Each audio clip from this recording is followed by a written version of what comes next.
दोस्तों वो ये कि दैनिक भास्कर वो अखबार जिसने कोरोना की दूसरी लहर में भारतीय जनता पार्टी की धज्जियां उड़ा दी थी, उन्हें सही मायने में एक्सपोज किया था, उस पर इस वक्त जब मैं आपसे बात कर रहा हूं इनकम टैक्स के छापे चल रहे हैं।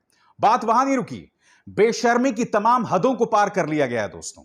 दैनिक भास्कर के अलावा भारत समाचार, जो कि उत्तर प्रदेश में स्थित एक न्यूज चैनल है, वो एकमात्र न्यूज चैनल जो मुख्यमंत्री आदित्यनाथ से सवाल करता है, उस पर भी रेड मारी जा रही है। सबसे पहले मैं आपको ये तीन तस्वीरें दिखाना चाहता हूं दोस्तों। ये तीन तस्वीरें एक एक करके आपके स्क्रीन पर आ रही हैं। इन तस्वीरों में आप देख सकते हैं कि भोपाल में दैनिक भास्कर के दफ्तर पर इनकम टैक्स जो है वो रेड मार रही है। मैं आगे आपको बताऊंगा कि दैनिक भास्कर ने किस तरह से किसी की पूंछ पर पांव रख दिया था। हालांकि इस शब्दावली का मुझे इस्तेमाल नहीं करना चाहिए।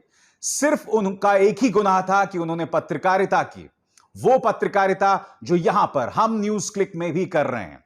मैं आपको बतलाना चाहूंगा दोस्तों कि यह सरकार आखिर दैनिक भास्कर से क्यों बौखलाई हुई है।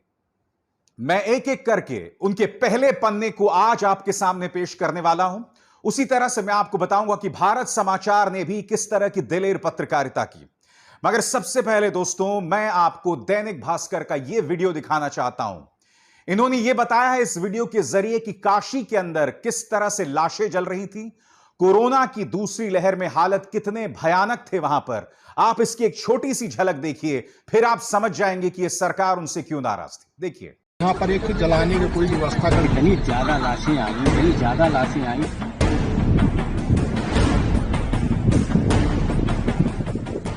जहां तक नजर जाती है वहां गंगा किनारे रेत में दफन शव नजर आते हैं।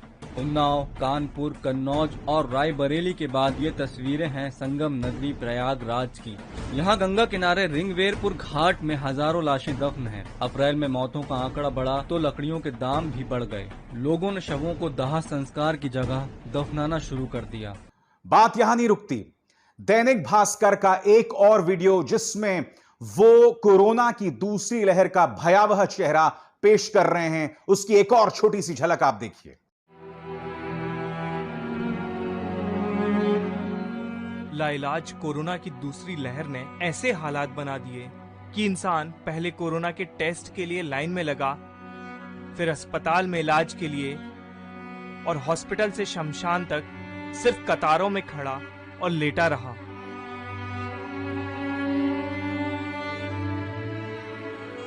इंसान इलाज कराने आया तो एम्बुलेंस की लंबी कतार में खड़ा रहा और नहीं बचा तो अंतिम संस्कार के लिए भी मुर्दों को इंतजार करना पड़ा।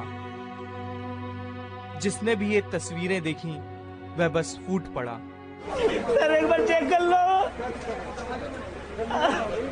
दरअसल इस सरकार को दिक्कत थी दैनिक भास्कर के एनालिसिस से। वो जिस तरह से कोरोना की सही तस्वीर देश के सामने ला रहा था, जिस तरह से पेगासस के जरिए पत्रकारों की, विपक्ष के नेताओं की जासूसी हुई, वो तस्वीर जो दैनिक भास्कर लगातार सामने ला रहा था, इस सरकार को उस बात से दिक्कत थी। अब एक एक करके दोस्तों मैं आपको बतलाने वाला हूं दैनिक भास्कर ने किस तरह से अपने अखबार के जरिए इस सरकार के कामकाज की पोल खोल दी। सबसे पहले आपके स्क्रीन पर डेटा गड़बड़ है। अब भी उतनी मौतें जितनी तब हो रही थी जब शमशान में वेटिंग थी, अस्पताल फुल थे। इस तरह से दैनिक भास्कर ने बाकायदा अलग अलग शहरों में इस ग्राफिक के जरिए, इस तस्वीर के जरिए बताया कि हालत कितनी खराब है। अब देखिए दैनिक भास्कर का पहला पन्ना।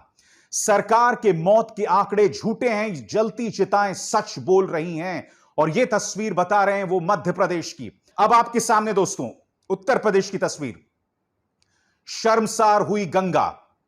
गंगा की पवित्र धारा में बहकर वो मृत आत्माएं तो पवित्र हो गईं, लेकिन कोरोना में मौतों का आंकड़ा छुपाने के मैनेजमेंट में गंगा किनारे बसे जिलों के अधिकारी चंगा सी का सर्टिफिकेट लेने के चक्कर में सब भूल बैठे। आगे देखिए दोस्तों, गंगा किनारे 1140 किलोमीटर में 2000 से ज्यादा शव। इस तरह से इन्होंने उत्तर प्रदेश के अंदर जो है बखिया उधेड़ थी। मगर यह मत सोचिए दोस्तों कि उनका ध्यान सिर्फ भारतीय जनता पार्टी की सरकारों की तरफ था। नहीं, राजस्थान के अंदर क्या हो रहा था, छत्तीसगढ़ के अंदर क्या हो रहा था, पंजाब के अंदर क्या हो रहा था, दैनिक भास्कर वो खबरें भी आपके सामने लगातार ला रहा था। आपके स्क्रीन पर दैनिक भास्कर की खबर, ये राजस्थान के बारे में है। सरकार ने 50 दिनों में जिन 25 जिलों में बताई 3,918 कोरोना मौतें, उनके सिर्फ 500 गांव ब्लॉक से उठी 14,482 अर्थियां। एक बार फिर देखिए दैनिक भास्कर की खबर, गांव में लोग खांसी बुखार से मर रहे हैं, टेस्टिंग तो दूर, इलाज भी भगवान भरोसे। दरअसल सरकार को दैनिक भास्कर से क्या दिक्कत थी, मैं वो आपको बताना चाहता हूं। दरअसल दैनिक भास्कर एकमात्र वो अखबार था जो जासूसी प्रकरण पर एक एक तस्वीर आपके सामने पेश कर रहा था। जी हां, मैं आपको बतलाना चाहूंगा कि पेगासस सॉफ्टवेयर के जरिए 40 पत्रकारों, इसके अलावा विपक्ष के कई नेताओं जैसे कि राहुल गांधी, प्रशांत किशोर, अभिषेक बैनर्जी और कई वकीलों, सुप्रीम कोर्ट जजेस, उन तमाम लोगों की फोन्स को हैक किया गया, उनकी जासूसी की जा रही थी। यह तस्वीर दैनिक भास्कर ने आपके सामने लाई। मगर जो चीज सबसे ज्यादा इस सरकार को खल गई थी दोस्तों, वो ये तस्वीर है। दैनिक भास्कर ने अपनी इस खबर में यह बताया कि जासूसी का इतिहास मोदी और अमित शाह का पुराना है। इस खबर में बताया गया कि किस तरह से अमित शाह और मोदी एक लड़की की जासूसी करवा रहे थे। अब क्यों करवा रहे थे वो तो हम नहीं जानते। इस खबर का जिक्र दैनिक भास्कर ने भी किया था, सिर्फ 2 दिन पहले की बात है। और इत्तेफाक देखिए, आज उनके दफ्तरों पर रेड मार दी गई।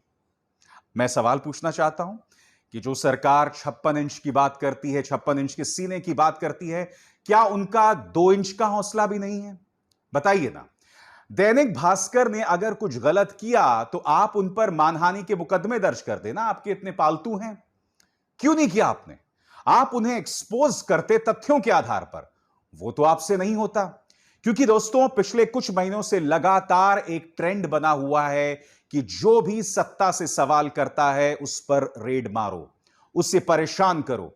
मैं आपको बताऊंगा कि हमारे साथ यानी कि न्यूज क्लिक के साथ भी प्रवर्तन निदेशालय ने किस तरह से करीब 113 घंटों की रेड मारी थी। क्यों मारी थी वो मैं आपको बाद में बताऊंगा, मगर सबसे पहले अब आपको मैं लेकर चलना चाहूंगा भारत समाचार की।